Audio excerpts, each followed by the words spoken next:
लगभग 40-42 साल पहले जब हम पटना से मुंबई के लिए चले थे,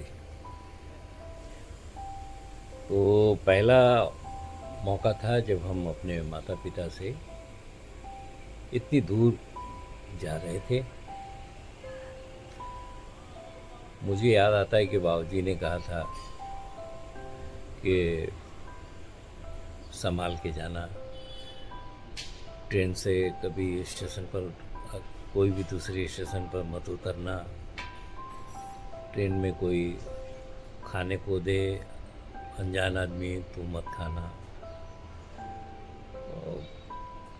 जो एक माता पिता जो बात अपने दूर जाते बेटा को बता सकते थे वो उन्होंने बताया था।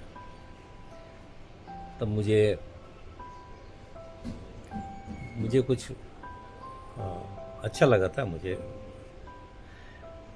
फिर ये सिलसिला मैं मेरे साथ, चूँकि मुझे होम सिकनेस ज़्यादा है, बचपन से ही माता पिता भाई बहन के प्रति एक दूर रहना थोड़ा कठिन था। तो मैं हर 1-2 महीने में किसी न किसी बहाने पटना घर पर चला आता था।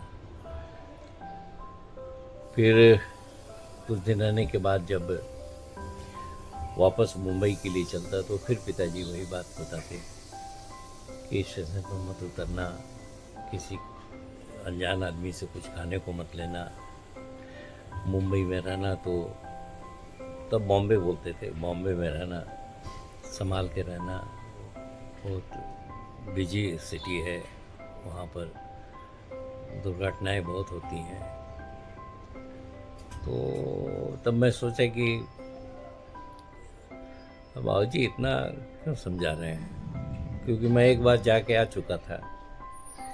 फिर ये सिलसिला चलता ही रहा। जब भी मैं पटना आता मुंबई से, तब पिताजी का एक रिकॉर्ड था जो वो घर से निकलने के समय में ये 2-3-4 बातें ज़रूर बताते थे। मैं मुंबई में रहने का अभ्यस्त हो गया था, कई साल हो गए रहते रहते, और ट्रेन में सफ़र करते हुए भी कई साल हो गए, 8 साल, 10 साल, 12 साल। लेकिन बाबूजी का वो जो समझाना कभी भी कम नहीं हुआ, बल्कि उनकी चिंता और बढ़ती गई, और वो उनके समझाने के जो कुछ पॉइंट थे वो बढ़ते ही गए। बाद में मुझे थोड़ी अच्छा नहीं लगता, चिढ़ होने लगी मुझे कि बाबूजी एक ही बात क्यों ऐसे बताते हैं, क्या हमको नादान समझते हैं, क्या हमको बच्चा समझते हैं। 10-12 साल से हम बॉम्बे में रह रहे हैं, फिर भी एक ही बात, ट्रेन में मत उतरना, ट्रेन में किसी से खाना मत खाना, अनजान आदमी से, बॉम्बे में रहना तो संभाल के रहना, लोकल ट्रेन में मत चढ़ना, इस तरह की बातें। तो धीरे धीरे मैं चिढ़ने लगा। तो जब बाबूजी बोलते थे कभी भी, तो मैं अनसुना करके इधर उधर निकल जाता था, और जब देर हो रहा है, लेट हो रहा है करके मैं उनकी बात को अधूरा ही छोड़ देता था। बाद में जब मैं मेन रोड पर जो मुड़ता था, मेरा रिक्शा मुड़ता था, मुड़ के देखता था तो बाबूजी दरवाजे पर, गेट पर खड़े होकर के देख रहे थे, देखते रहते थे, हाथ हिलाते थे।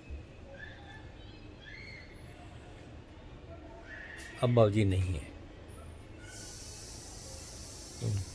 वो हमारे बीच नहीं है। तो वो बातें मुझे बहुत याद आती हैं, बहुत कचोटती हैं। बेटे के प्रति उनका प्रेम था, उनकी परवाह थी, उनकी ममता थी, जो एक ही बात को वो बार बार हर बार दोहराते थे, और मुझे बुरा लगता था। मैं सोचता था कि बाबूजी मुझे अभी तक नादान ही समझ रहे हैं, बच्चा ही समझ रहे हैं, और मैं चिढ़ने लगा था। आज जब वो नहीं है, अब मैं जब पटना जाता हूँ और पटना से लौटता हूँ, तो कोई ये बात समझाने वाला नहीं मिलता। मैं अभी भी जब मेरा रिक्शा है या मेरी टैक्सी जब मेरे मोड़ से मुड़ती है